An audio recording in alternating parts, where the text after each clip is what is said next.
బొమ్మ కనిపిస్తుంది కానీ అసలు ఏం జరుగుతుందో అక్కడ రీజన్ ఏంటో ఇప్పటికీ అర్థం కావడం లేదు.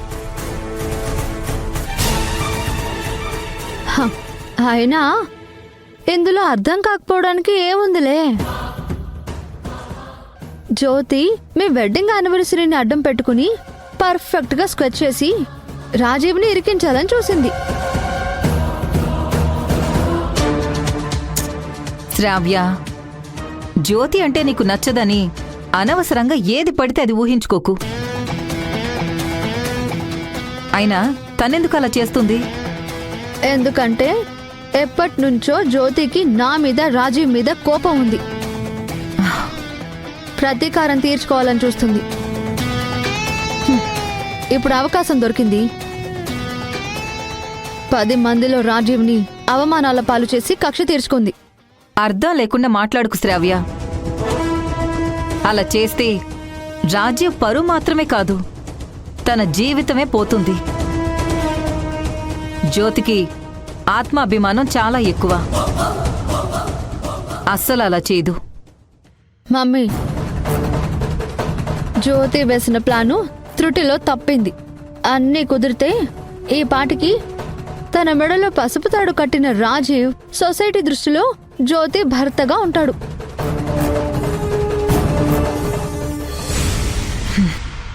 శ్రావ్య, నువ్వు చెప్పేదానికి అసలు ఒకదానికొకటి ఎక్కడైనా పొంతన కుదురుతుందా? రాజీవ్ అంటే పడదు అంటావు, పెళ్లి చేసుకోవడానికి ప్లాన్ చేసింది అంటావు. నోటికేదొస్తే అది అనేస్తావా? మమ్మీ, నువ్వు ఒక్క యాంగిల్లోనే ఆలోచిస్తున్నావు. అందుకే నీకు నా లాజిక్ అర్థం కావడం లేదు. రాజీవ్ని పెళ్లి చేసుకుంటే ఇన్నాళ్ళు తను పుట్టి పెరిగిన బస్తీని ఖాళీ చేయించకుండా ఆపొచ్చు. అంతకు మించి మనీ మేక్స్ మెనీ థింగ్స్ కదా.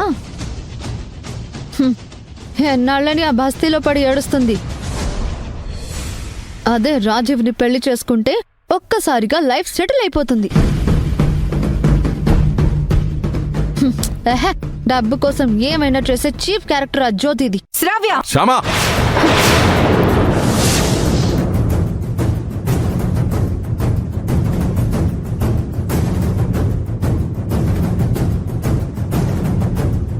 ఏంటిది?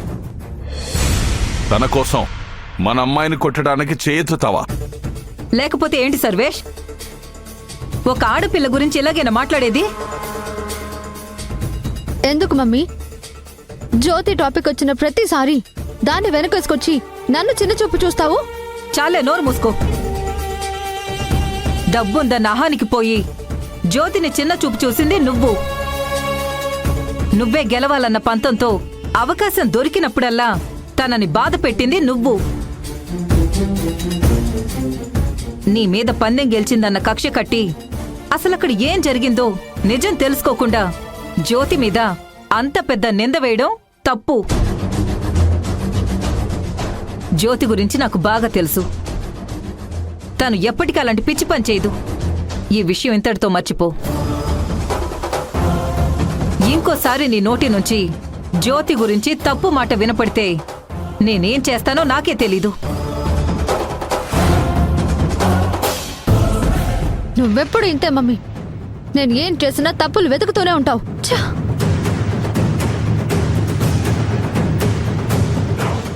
మమ్మీ, అసలే అక్కకు తిక్క. నువ్వు అక్కని తిడితే తిట్టావు కానీ జ్యోతిని వెనకేసుకొచ్చి తిట్టకు మమ్మీ.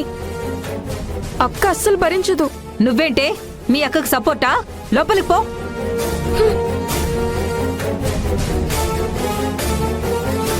ఎందుకు శ్యాము? ఆ జ్యోతి టాపిక్ వచ్చినప్పుడల్లా శ్రావ్య మనసుని గాయపరుస్తూనే ఉంటావు. నువ్విలా తిడుతుంటే తను చాలా బాధపడుతుంది. తను పెళ్లికి ఎదిగింది సర్వేష్. ఆడపిల్లకి మమకారం ఉండాలి కానీ అహంకారం ఉండకూడదు. ఓర్పుతో మెలగాలి కానీ ఆవేశంతో అనర్థాలు సృష్టించకూడదు. శ్రావ్య ఒక ఆడపిల్ల అయ్యుండి ఇంకో ఆడపిల్లని నీచంగా చూసే వ్యక్తిత్వాన్ని మనం ప్రోత్సహిస్తే రేపు పెళ్ళయ్యాక అందరూ పెంచిన మనల్నంటారు. పద్ధతులు, సంస్కారాలు పిల్లలకి మనమే నేర్పించాలి. తప్పును వెనకేసుకురావడం ఇంకా పెద్ద తప్పు.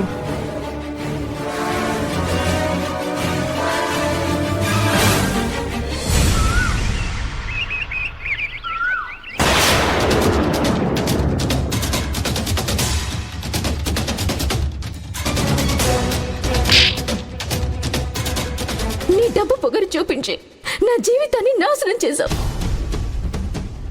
నా పాలిట రాక్షసుడు అయ్యావు. అసలు నువ్వు కూడా ఆ రూమ్ లో ఎందుకున్నావు రాజీవ్? నువ్వు కూడా ఎందుకున్నావని నన్ను అడుగుతున్నావంటే అక్కడ అలా జరిగే విషయం నీకు ముందే తెలుసా అమ్మా?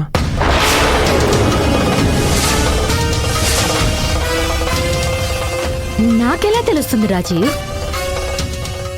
ఆ టైంలో జ్యోతి పక్కన నువ్వెందుకున్నావు అనేదే నా ఉద్దేశం.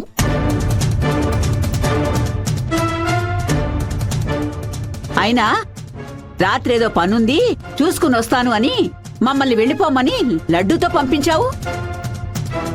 మరి ఆ గదిలో నువ్వెలా ఇరుక్కున్నావురా?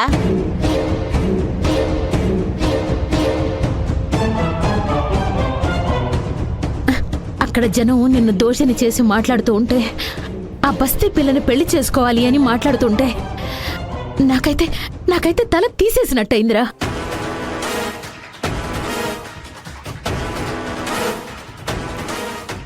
అసలు ఇదంతా ఒక కుట్రలా అనిపిస్తుందమ్మా.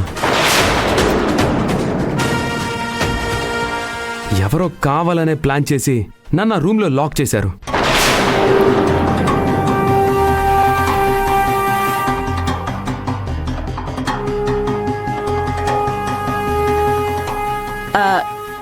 నీకు అనుమానం ఎందుకొచ్చిందిరా? ఎవడో ఒకడు ఫోన్లో మాట్లాడుతూ అడుక్కు తినేవాడికి దమ్ బిర్యానీ దొరికినట్టు సూపర్ ఫిగర్ దొరికిందిరా.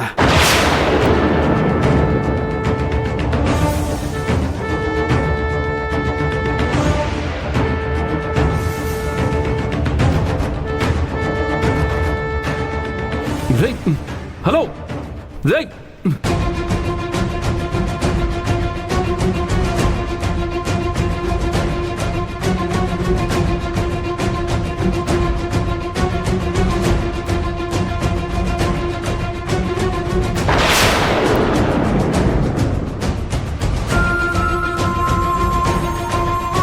వీడే ఈ అమ్మాయి జీవితాన్ని నాశనం చేసుంటాడు.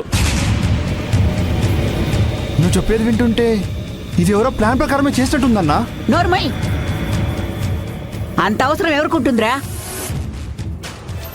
ఏదో పొరపాటున జరిగిందేమో. లేదమ్మా, పొరపాటున జరిగితే కావాలనే ఎవరో పంపినట్టు జనం అక్కడికి ఎందుకు వస్తారు? ఎందుకు గొడవ చేస్తారు?